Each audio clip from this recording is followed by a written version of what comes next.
guys, kita sekarang berada di site kedua untuk hari ni.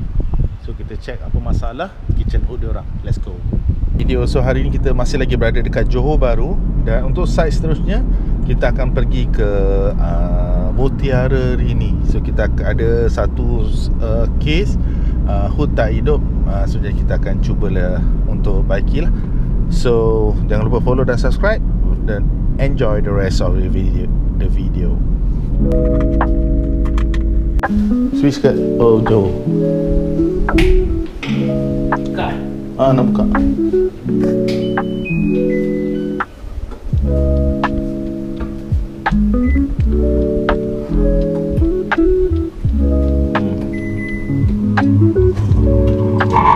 Alamak. Guys, kita ada satu case Marlboro Beam Sirocco X. Bunyi dia macam ni. Ini masalah motor ni. Ini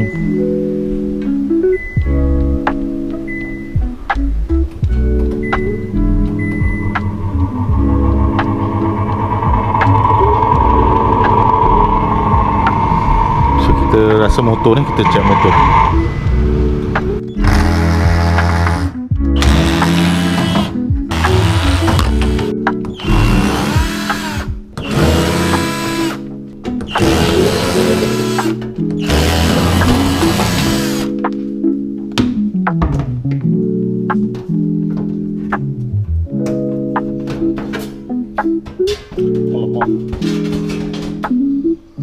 Kira beginilah keadaan dalam motor.